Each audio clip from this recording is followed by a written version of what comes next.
With or without you, the budget will pass, so says ANC Chief Whip Mdumiseni Ntuli. If that actually comes to fruition, will the DA leave the government of national unity? They must try past that budget without the Democratic Alliance. We'll see. What does that mean? Are you committing that you will leave the government of national unity should the ANC shop around for parties outside of the DA, which they claim they've already calculated and have gotten the numbers? The Democratic Alliance will not sit and work with a budget that we do not believe serves the best interests of South Africans. So if push comes to shove and we find ourselves in a position where the GNU is unworkable altogether, where there is no sobriety as far as the direction we're supposed to take, then if we must, yes. Today we submitted our papers to the High Court in which we are challenging the procedure in which the decision on the VAT increase was taken and in which we seek to declare unconstitutional Section 7.4 of the VAT Act, because that section enables the Minister simply to announce a VAT increase without it even having to go through Parliament. If every parliamentarian had done their job, we would have managed to work this issue through parliamentary processes that did not require us to be taking our fallback position, which is going to court. The DA never only has one plan, we have a whole series of plans, and we are absolutely determined that we are going to succeed in our plan to stop VAT on the 1st of May. So if Action South Africa still believes that they've stopped it, they are living in cloud cuckoo land. And it is a sheer act of cruelty for the ANC, Action SA and every political party that yesterday voted in favor of a fiscal framework that taxes South Africans instead of putting food on the table for themselves, instead of unlocking job opportunities for them, and instead of growing their economy. It's in the DA's blood to be a case study in obstructionism.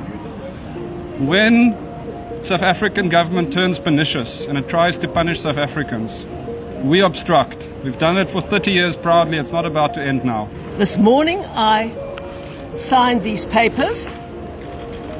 These are crucial papers that are going to really change the face of how these decisions are taken in Parliament and change the decision to increase your VAT. It will ensure that we prevent that. On the DA's legal action, they're well within their rights to pursue legal action. We encourage them, in fact, to do that. We believe in the separation of powers. It's entirely up to them. What must be noted about the DA is that Action SA made genuine efforts to engage them on the budget. Not only were we rebuffed continuously, we were insulted, we were maligned, and we were treated, Alan Beasley was treated with such contempt by Mr. Mark Burke, who has made it an art form to be unreasonable and rude and arrogant. And he has alienated everybody in the standing committee because they simply won't engage. We have engaged with the ANC, they engaged us in fact. I have engaged with the EFF. I wrote to the MKP, they blue-ticked us, that's fine, no problem, but we did reach out. But what is ironic, and I want you and the country to understand this, the DA spoke to nobody other than the ANC making their demands, their unreasonable demands. They overplayed their hand. They didn't engage us, fine. They didn't engage the IFP, GNU partner. They didn't engage RISE, GNU partner. Were they serious about finding a solution to this impasse? No.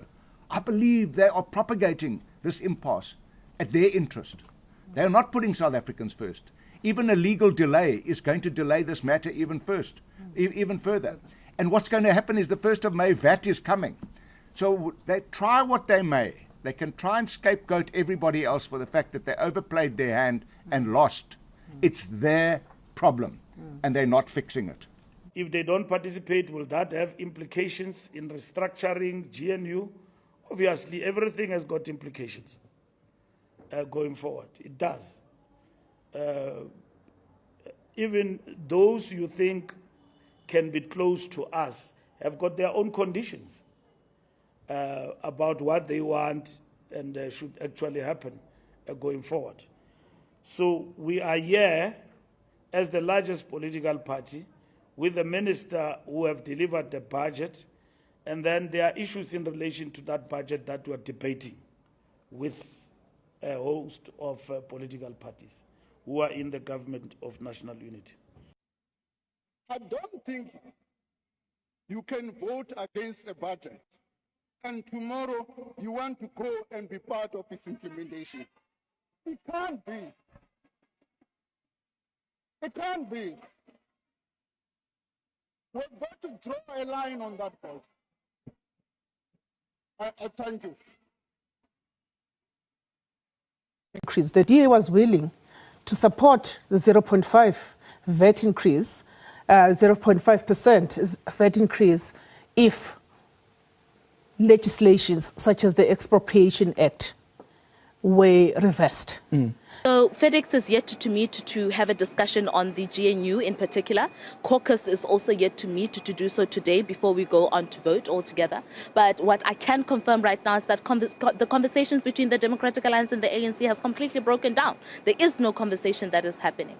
And that is what South Africans must know. And South Africans must know that the conversation is not happening not because the Democratic Alliance does not want to reasonably negotiate, but it is because the ANC does not think it makes sense to cut down on corruption and wasteful and irregular expenditure. The ANC doesn't think it makes sense to deal with ghost employees across departments and municipalities, because those ghost employees exist as a consequence of cadres corruption altogether. And that is something that the Democratic Alliance will not be able to turn a blind eye on. 182 voted against and 194 voted in favor.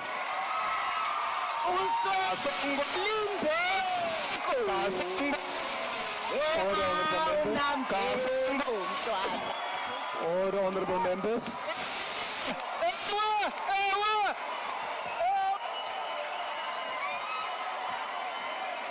Order, honorable members.